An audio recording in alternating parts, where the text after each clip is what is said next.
Mais où est passé Jean-Baptiste Moutassier? Depuis le 18 avril 2024, ses proches n'ont plus de nouvelles de lui.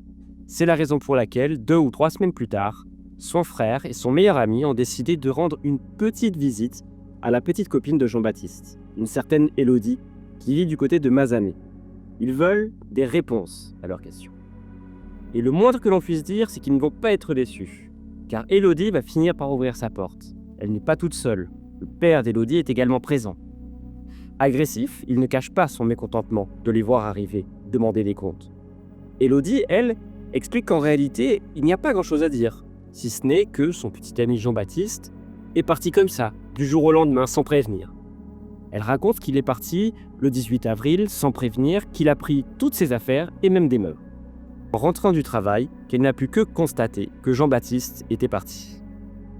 Pour les proches de Jean-Baptiste, ce n'est pas très crédible, et leurs soupçons vont se faire encore plus pressants lorsqu'ils vont pénétrer dans la maison. À l'intérieur, ils remarquent que le canapé en velours a disparu, remplacé par un vulgaire clic-clac. Les fauteuils assortis au canapé en velours ne sont également plus là, tout comme le tapis rouge et la table basse.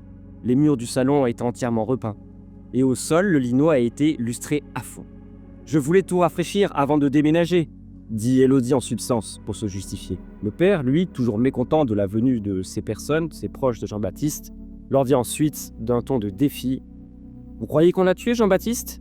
Qu'on lui a fait du mal ?»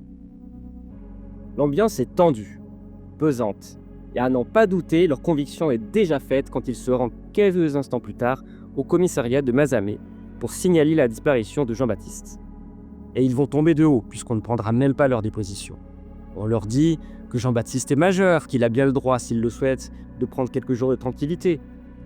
Ils n'ont malgré tout pas fait le voyage pour rien, puisqu'ils apprennent à cette occasion qu'Élodie est venue signaler une semaine auparavant un abandon de domicile conjugal, et qu'elle a fait modifier le bail de la maison pour qu'il n'apparaisse plus sur le bail.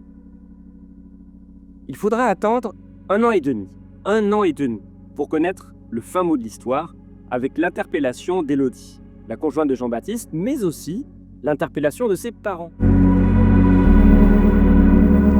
Bonjour et bienvenue dans cette nouvelle vidéo où nous allons revenir en détail sur cette histoire incroyable qui a eu lieu du côté de Mazamet, où la disparition de Jean-Baptiste Moutassier, 29 ans, apprenti chaudronnier et tireur sportif, a finalement pris un tournant criminel avec l'interpellation puis la mise en examen de son ex-compagne Élodie ainsi que celle de son père, soupçonné de l'avoir aidé à se débarrasser du corps.